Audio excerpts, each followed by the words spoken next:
qui sert à fabriquer le vaccin contre l'hépatite B de Pasteur, le vaccin qui s'appelle Genevac B. Et puis vous avez une autre lignée, qui est un nom un peu plus barbare, qui s'appelle Trichoplusia, et ce sont des cellules d'ovaires de papillons, qui sont des papillons parasites des bananeraies aux Antilles, et qui servent à fabriquer le Cervarix, qui est l'un des vaccins contre le papillomavirus.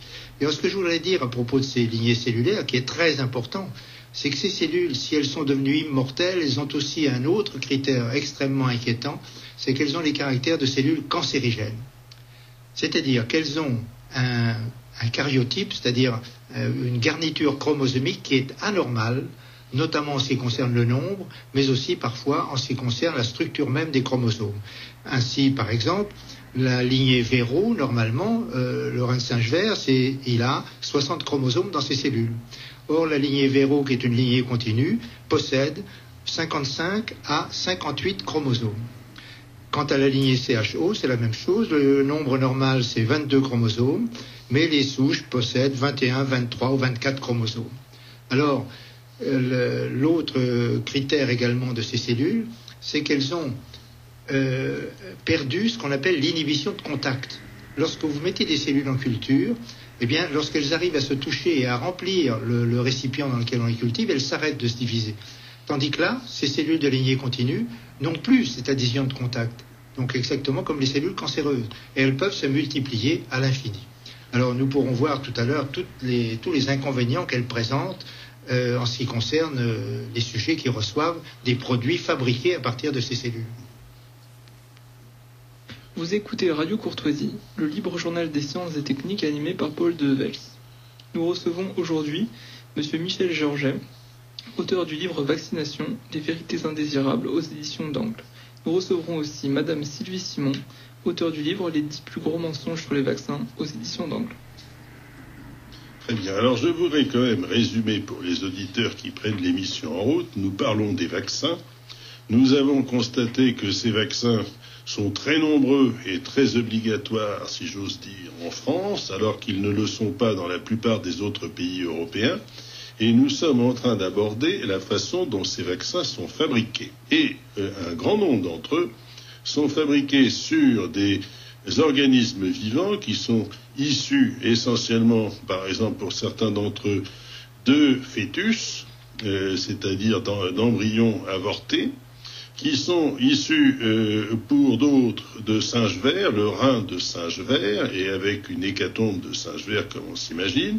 Pour d'autres, ça paraît un petit peu plus inoffensif, mais sur l'ovaire de hamsters chinois. Alors les hamsters, bon, ils sont peut-être plus nombreux que les singes verts, mais il n'y a pas que ça, il y a aussi des œufs de poulet, il y a les embryons de poulet. Les embryons de poulet. Enfin, il y a tout. Alors ces cellules sont cultivées de façon à essayer de fabriquer des systèmes de fabrication continue en altérant leurs chromosomes, en les rendant en quelque sorte artificiellement cancérisés, si j'ose dire. Et tout cet ensemble de matériel vivant est à ce moment-là, c'est le terrain de base pour la fabrication des vaccins. Alors tout à fait. Et il y a alors un autre mode de fabrication, puisqu'on avait là envisagé le premier mode, à partir des cultures cellulaires. Il y a un deuxième mode qui nécessite aussi des cultures cellulaires, ce sont les vaccins fabriqués par génie génétique. Alors là, c'est un petit peu plus compliqué à expliquer dans le détail, mais pourquoi en est-on venu là? Tout simplement parce que dans un vaccin, si vous voulez, l'élément pathogène que vous allez utiliser, même s'il est atténué, voire tué dans le vaccin, il présente toute une série de molécules, parmi lesquelles un certain nombre sont dangereuses. Donc on s'est dit, on va fabriquer des vaccins en utilisant que la molécule principale qui est reconnue par le système immunitaire, et au lieu de mettre l'élément pathogène atténué ou tué dans le vaccin, on va mettre uniquement les protéines qui sont reconnues par le système immunitaire. Et ces protéines, on va les fabriquer par génie génétique. Alors ceci est important parce que déjà, eh bien, il faudrait quand même se rendre compte qu'on a fabriqué, vous allez nous dire comment, des vaccins sur ce matériel vivant, et ensuite, à partir d'un certain moment, on va sortir de ce matériel vivant les composants des vaccins qui vont être injectés dans le corps des personnes vaccinées. Bien entendu, il ne faut pas s'imaginer que ce qui existait, par exemple, dans les reins de singe, va complètement disparaître du vaccin, puisqu'il y a de nombreux déchets. Ce sont des protéines, des ADN de cellules de culture et éventuellement d'autres virus qui restent. Et le problème, c'est qu'il est évident que si on cultive, par exemple, un virus sur des reins de singe ou sur des cellules de reins de singe, eh bien, si on veut ensuite administrer un vaccin, il faut que ce virus ne soit pas tué par l'élimination des autres virus des cellules, et ça pose un certain nombre de problèmes. Alors, bien entendu, ce que l'on fait, et on reviendra sur cette question, c'est essayer d'éliminer autant que faire se peut par des antigènes pour éliminer tout ce qui vient des cultures cellulaires d'origine, et on va rajouter un certain nombre de produits destinés à éliminer ces protéines, par exemple, d'origine, mais on n'y arrive pas de façon complète. Et je voudrais qu'on prenne un exemple à ce niveau-là, c'est le virus SV40. Alors, tout à fait. Alors, le virus SV40, ça a été une découverte surprise qui a été faite au début des années 60 dans des cultures de cellules de reins de singe. Alors, à l'époque, c'était pas du singe vert, c'était des macaques rhésus qui provenaient de l'Inde, alors que, justement, il y a eu une telle hécatombe de singes provenant de l'Inde que l'Inde a fermé le robinet d'évacuation des singes et on s'est retourné vers l'Afrique pour prendre le singe vert. Mais ces cellules, lorsqu'elles ont été mises en culture, on s'est aperçu au bout d'un certain temps qu'elles libéraient des virus qu'on n'attendait pas. Et alors ce qu'il faut bien comprendre, c'est que ces virus ne sont pas présents dans les cellules quand on les met en culture, parce que si on fait éclater les cellules, on ne récupère pas de virus. Mais au bout de quelques semaines de culture, ces virus apparaissent, ce qui veut dire que les cellules de reins de singe possèdent le patrimoine génétique pour fabriquer ces virus. Et c'est comme ça qu'on a eu toute une série, plusieurs dizaines de virus ont été isolés, parmi lesquels le 40e, qu'on appelle donc le SV40.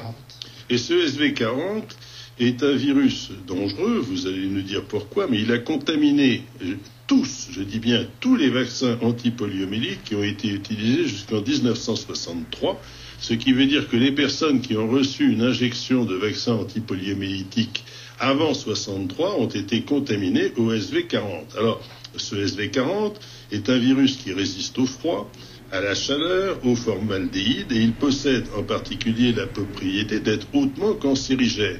Et il a été envahi la planète par les vaccins. Et alors, ceci n'est pas tout, parce que ce vaccin, SV40, il pénètre dans les cellules humaines, il s'intègre à l'ADN, il modifie le génome cellulaire, il est présent dans le sang et dans tous les tissus, il est présent dans le sperme, il est transmissible sexuellement, et c'est un facteur important de cancérisation chez l'homme, puisqu'on le retrouve dans les leucémies infantiles, les cancers osseux, les tumeurs du système nerveux, les adénomes hypophysaires, les cancers de la thyroïde, les cancers du col de l'utérus, les cancers du mésothélium, les cancers de la fièvre et du poumon, toutes tumeurs qui sont au pronostic presque fatal. Alors ce qui est curieux, c'est que ce SV40 est un virus abominable qui a été injecté à toutes les personnes qui ont reçu un vaccin antipoliomyélitique. Je me trompe.